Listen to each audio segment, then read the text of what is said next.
Merci. Donc, je donne la parole au troisième panéliste, troisième intervenant, M. Hafid Hicham, professeur à l'Institut des études africaines et spécialiste des questions économiques. Président, je remercie à nous également, qui s'adresse également à l'équipe qui organise cette deuxième conférence. Le sujet de mon intervention s'intitule les relations Maroc-Afrique subsaharienne, quel potentiel de coopération. Pourquoi exactement le Maroc? Eh bien, je justifie ce sujet pour deux raisons essentielles, parce que je suis marocain. Une deuxième chose, parce que j'ai commencé à chercher un sujet très important. J'ai trouvé que le seul pays qui a une vraie politique africaine du Maroc en Afrique du Nord, c'est le Maroc. Donc, c'est un sujet sur lequel nous travaillons au sein de l'Institut des études africaines avec mes chers collègues. C'est Khalid Chikaoui, mademoiselle Fatima Madani, professeur Charlie, etc.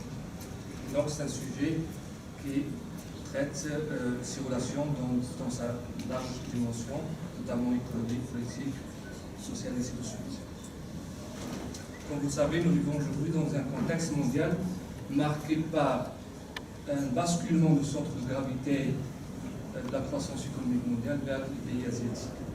Et également un réveil du continent africain. Parce que ce continent qui était considéré depuis longtemps comme étant un continent des laissés pour compte, un continent de la misère, un continent de la pauvreté. Aujourd'hui, ce continent devient un acteur géopolitique incontournable dans les relations internationales en raison de ses enjeux stratégiques.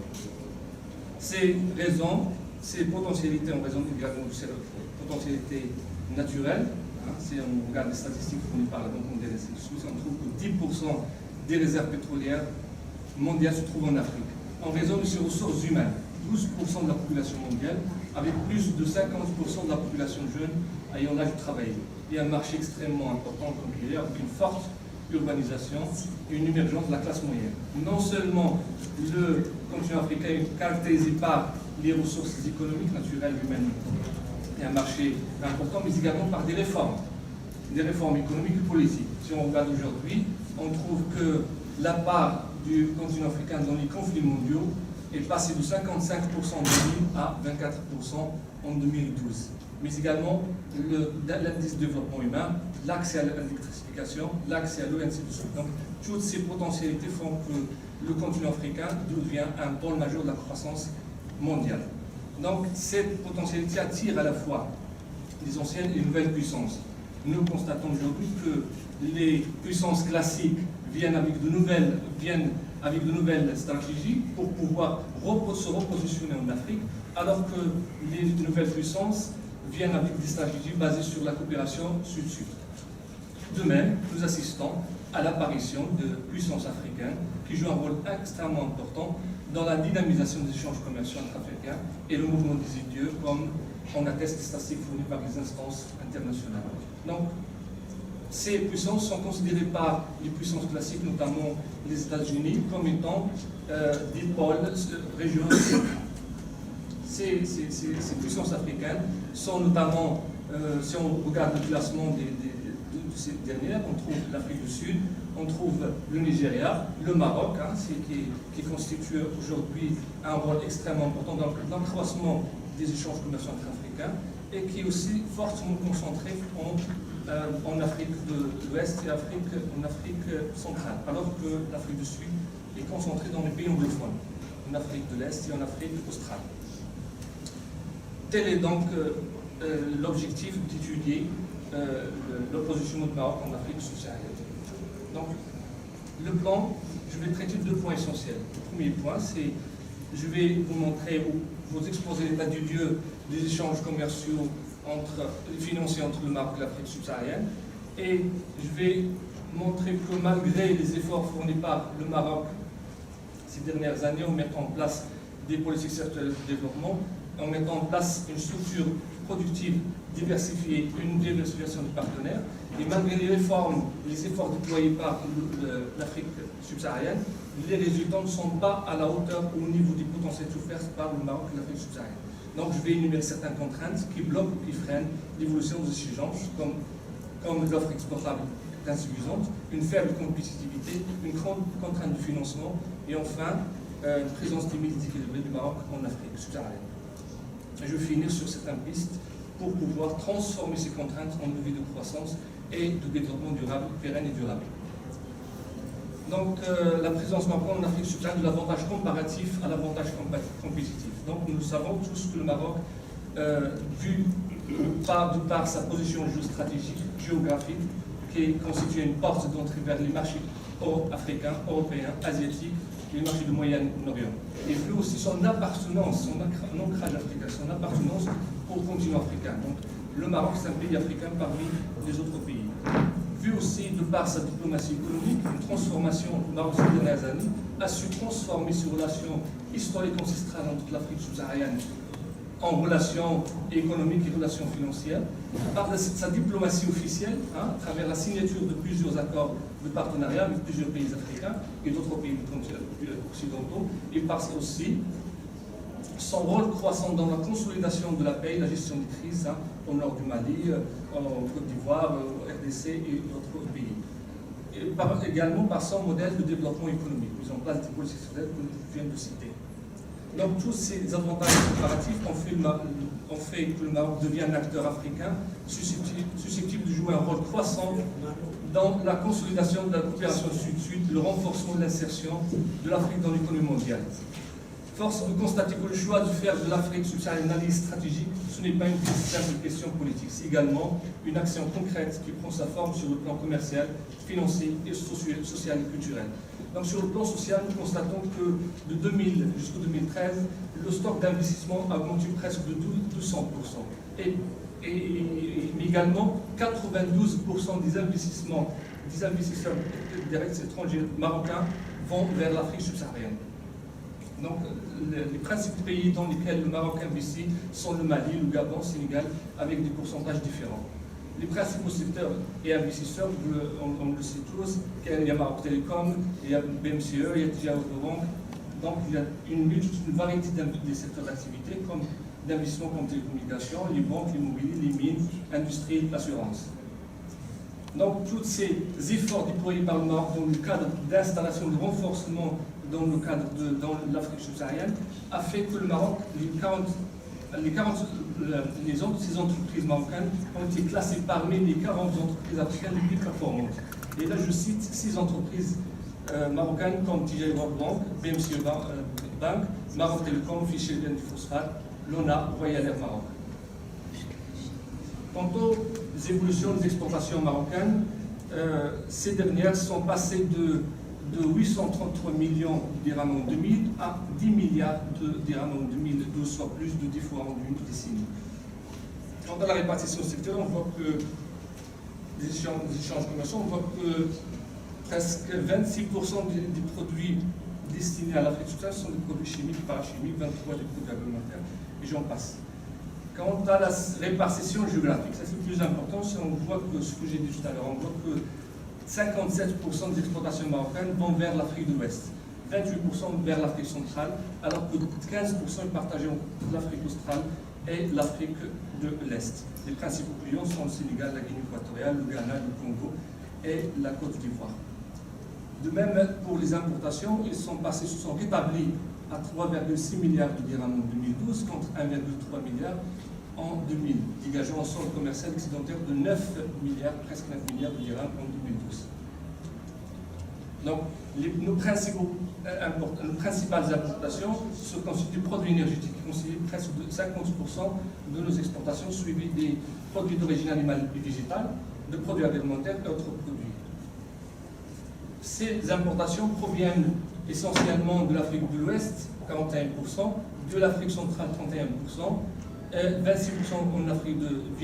proviennent de l'Afrique australe et seulement 2% en provenance de l'Afrique de l'Est.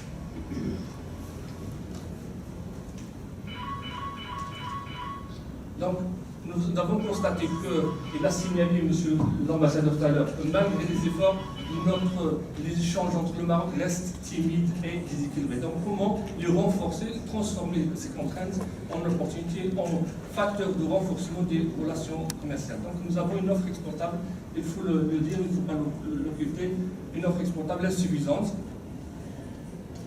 Donc, basée sur l'exportation des produits traditionnels et non pas des produits manufacturés à forte valeur ajoutée. Donc, ce qui génère une faible compétitivité des entreprises marocaines face à la concurrence des pays émergents. Donc, je me suis amusé à calculer un indicateur de l'avantage comparatif qui décèle où le pays a un avantage comparatif révélé et un désavantage comparatif révélé.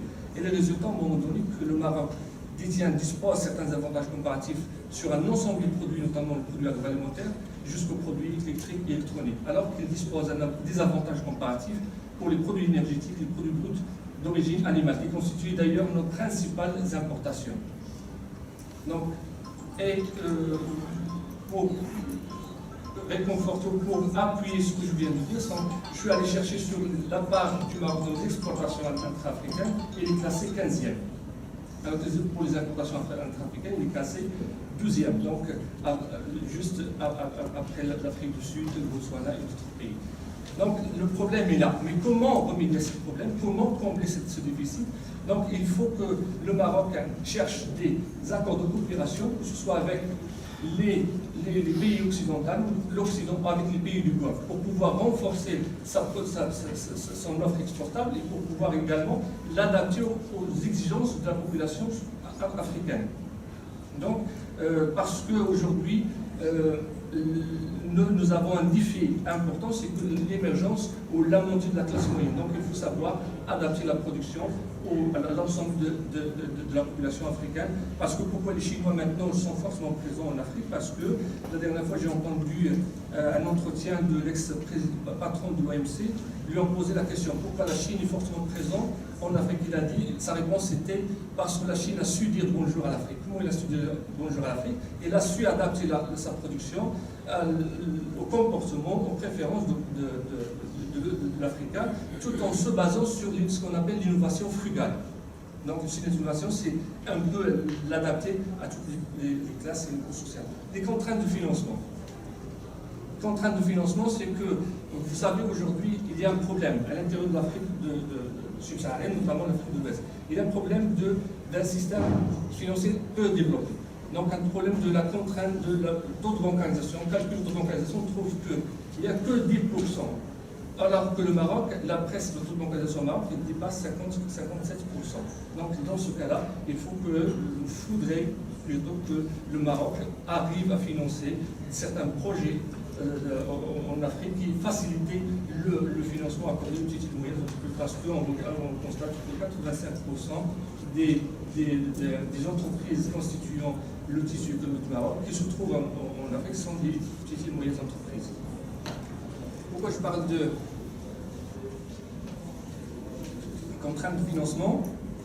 Vu mon expérience, une petite modeste expérience en Afrique de l'Est, et je suis allé dernièrement au Soudan, j'ai découvert que le Soudan regorge de potentialités, regorge de terres arables et de l'eau, mais malheureusement, il y a un problème de financement et un problème de coopération. Dans ce sens, le Maroc est appelé à renforcer sa coopération dans le secteur agricole, parce que si on fait une petite comparaison entre la superficie disposée par le Soudan et le Maroc, en comparant avec la rentabilité, on trouve que le Maroc devance largement le Soudan en matière de rentabilité, alors qu'il dispose des superficies moins élevées par rapport au Soudan. C'est dans ce cadre qu'il faut redynamiser ou revaloriser la présence de l'OCP avec l'exportation de notre expérience en matière d'assistance technique, en matière de l'ingénierie,